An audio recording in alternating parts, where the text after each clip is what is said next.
Bonjour à toutes et à tous. Alors dans cette petite vidéo, nous allons voir comment réaliser un graphique à partir d'une série de données sans oublier une seule étape.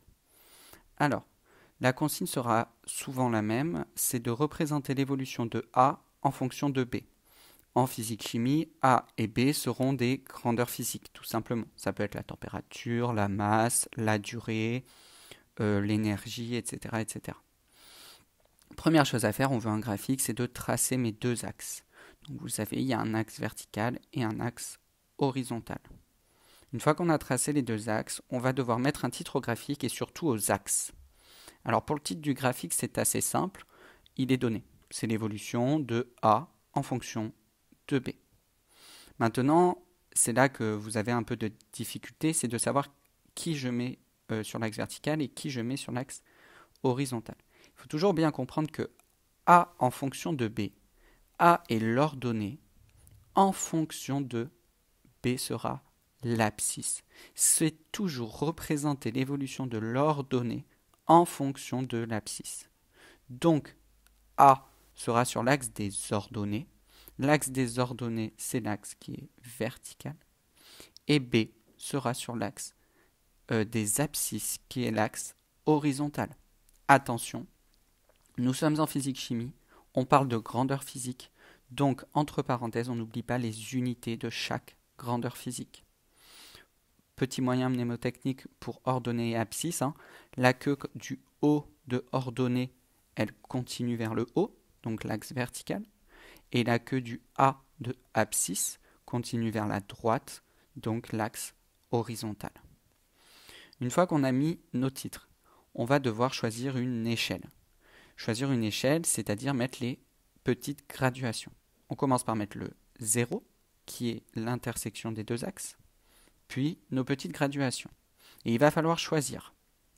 Pour choisir, un carreau, c'est-à-dire 1 cm sur le papier millimétré, mais ici un carreau, correspond à combien pour B et pour A. Les deux échelles seront différentes. On regarde toujours la plus grande valeur que l'on a de B et la plus grande valeur que l'on a de A. Imaginons, pour B, on va prendre un carreau pour 1 de l'unité de B. Par exemple, si B est la température, je dirais 1 carreau correspond à 1 degré Celsius. Évidemment, je ne suis pas obligé d'écrire tous les chiffres, mais pour me repérer, c'est plus simple. Pour A, on va prendre par exemple 1 carreau pour 5 de l'unité de A.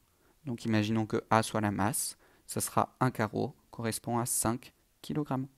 Et là, je vais écrire toutes les grandeurs.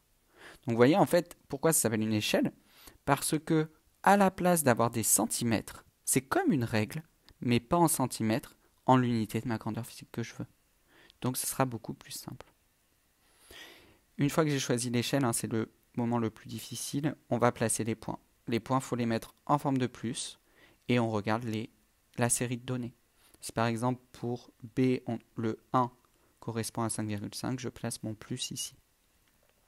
Et je fais pareil pour le point numéro 2, etc., etc., jusqu'à mettre tous mes points.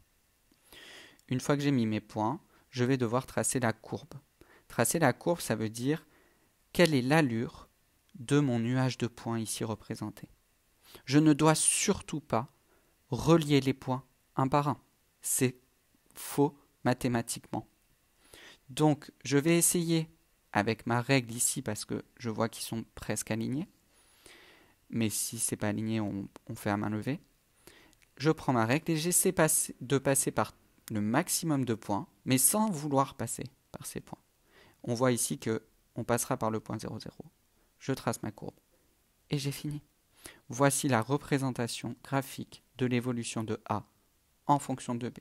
Et du coup, quand vous serez en troisième, vous comprendrez l'intérêt de tracer un graphique, c'est de trouver la relation entre A et B. Je vous souhaite une bonne journée et à bientôt.